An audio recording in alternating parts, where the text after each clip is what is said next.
आपको लगता है पैसे की प्रॉब्लम सिर्फ इनकम से होती है? नहीं, प्रॉब्लम होती है सोच से।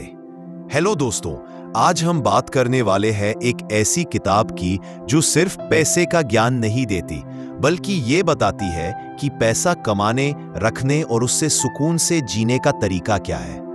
किताब का नाम है the psychology of money by Morgan Housel. तो शुरू करते हैं उन 7 सबसे इंपॉर्टेंट लाइफ चेंजिंग पॉइंट्स के साथ जो आपकी जिंदगी बदल सकते हैं। Point 1, being rich versus being wealthy. अमीर बनना और धनवान बनना एक जैसी बात नहीं। ज्यादा लोग सोचते हैं कि अगर उनके पास गाड़ी, बंगला, ब्रांडेड कपड़े हैं तो वो अमीर हैं। लेकिन मॉर्गन कहते हैं ये सिर्फ रिच होना है, वेल्थी होना नहीं। रिच होने का मतलब होता है पैसा दिख रहा है, वेल्थी होने का मतलब है पैसा छुपा हुआ है। जो पैसा आपने सेव किया है, इन्वेस्ट किया है और जो आपके लिए काम कर रहा है, वही असली वेल्थ है। आप हर महीने 1 लाख रुपए कमा सकते हैं, लेकिन अगर आप सब कुछ उड़ा देते हैं तो आप सिर्फ रिच दिखते हैं। और एक आदमी 30,000 रुपए कमा के 10,000 रुपए बचा लेता है तो वो आपसे ज्यादा वेल्थी है। यानी वेल्थ का मतलब है आजादी। आजादी अपने डिसीजंस लेने की, अपनी मर्जी की लाइफ जीने की, जॉब से ब्रेक लेने की, फैमिली के साथ वक्त बिताने की। ये सब पॉसिबल होता है जब आप दिखावा छोड़कर पैसे का सही इस्तेमाल सीखते हो। Point 2, compounding is magic. Albert Einstein ने कहा था, compound interest is the 8th wonder of the world. लेकिन लोग ये समझने से पहले इंपेशेंस में सब कुछ खत्म कर देते हैं। कॉम्पाउंडिंग का मतलब है आपका पैसा पैसा बनाता है, लेकिन तभी जब आप उसे वक्त देते हो। वॉरेन बफेट की टोटल वेल्थ का 90% हिस्सा 60 के बाद बना। क्यों? क्योंकि उन्होंने इन्वेस्टिंग जल्दी शुरू की और बहुत लंबे समय तक बनाए रखा। लोग गलती क्या करते हैं? 2 साल इन्वेस्टमेंट करते हैं, फिर रिजल्ट नहीं मिला तो विथड्रॉ कर लेते हैं। पैसा किसी और फ्लैशी स्कीम में डाल देते हैं जहां शॉर्ट टर्म रिटर्न दिख रहा हो। कंपाउंडिंग तब काम करता है जब आप उसे इंटरप्ट नहीं करते। जितना लंबा समय उतनी ज्यादा ग्रोथ। इसीलिए चाहे 500 रुपए मंथ SIP करो, लेकिन कंसिस्टेंसी और पेशेंस मत छोड़ो। Point 3, save money even if you are not saving for anything. पैसों की बचत बिना कारण भी जरूरी है। मॉर्गन हाउसल कहते हैं इमरजेंसी फंड बनाना या रिटायरमेंट प्लानिंग इंपॉर्टेंट है, पर उससे भी ज्यादा जरूरी है सेविंग की आदत बनाना। अक्सर लोग कहते हैं अभी तो कुछ बड़ा गोल नहीं है, सेविंग करके क्या करेंगे। लेकिन जब कोई अनएक्सपेक्टेड एक्सपेंस आता है, जैसे हेल्थ इशू, जॉब लॉस या फैमिली इमरजेंसी, तो वही लोग सबसे ज्यादा परेशान होते हैं। सेविंग सिर्फ गोल के लिए नहीं होती, वो होती है फ्लेक्सिबिलिटी और डिग्निटी के लिए। जब आपके पास पैसा होता है, आप मजबूर नहीं होते, आपके पास ऑप्शंस होते हैं। आप कॉम्प्रोमाइज नहीं करते, आप चूज करते हैं। बिना किसी प्लान के भी सेविंग करो, क्योंकि कल क्या होगा किसी को नहीं पता। Point 4, you're not crazy, you're just different। हर किसी का पैसों को देखने का नजरिया अलग होता है। लोग अक्सर दूसरे के फाइनेंशियल डिसीजंस को समझ नहीं पाते। उसने शेयर्स क्यों बेच दिए? उसने कार लोन क्यों लिया? वो रेंट पे क्यों रहता है? मॉर्गन कहते हैं सबका बैकग्राउंड, अपब्रिंगिंग और स्ट्रगल अलग होता है। किसी के लिए पैसा सुरक्षा का सिंबल है, किसी के लिए आजादी का।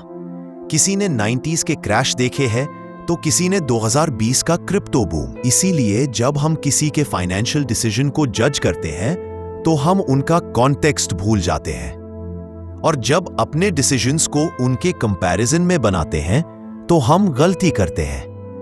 बेस्ट अप्रोच, अपने गोल्स, रिस्क टॉलरेंस और सिचुएशन के हिसाब से पैसा चलाना सीखो।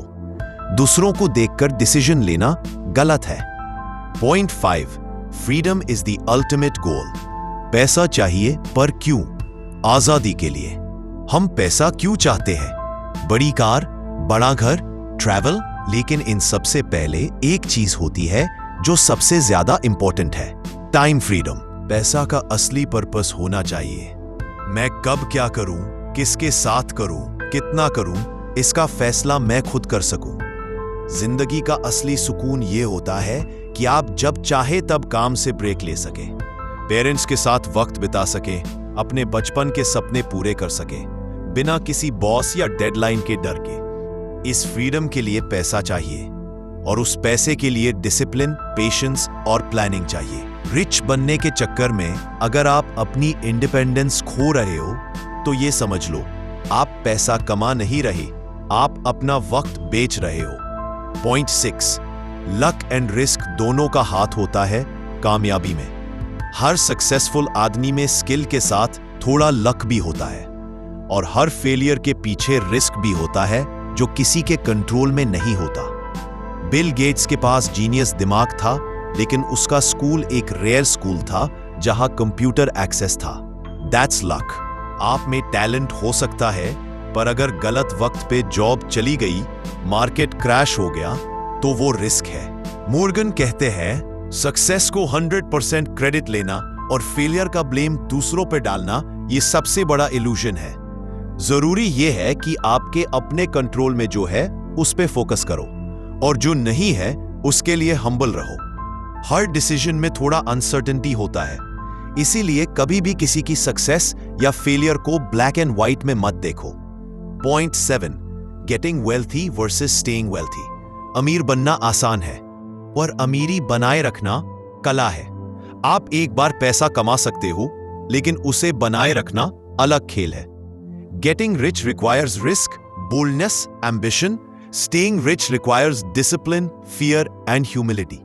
ज्यादा लोग एक अच्छे लेवल तक पहुंच जाते हैं, लेकिन ग्रीड में गलत डिसीजंस ले लेते हैं जिससे सब कुछ चला जाता है, जैसे over leveraging, unnecessary loans, over confidence in markets.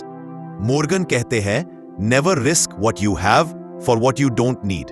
यानी अगर आपके पास सुकून है, बेसिक कंफर्ट है, तो उसे रिस्क में मत डालो सिर्फ ज्यादा दिखावे के लिए। सही फाइनेंशियल जर्नी यह है, slowly grow, wisely protect and respectfully enjoy. निष्कर्ष, असली अमीरी क्या है? अब जब हमने द साइकोलॉजी ऑफ मनी की ये अनमोल बातें समझी, तो एक बात साफ है, पैसे की सबसे बड़ी ताकत उसका हिसाब नहीं, उसकी समझ है।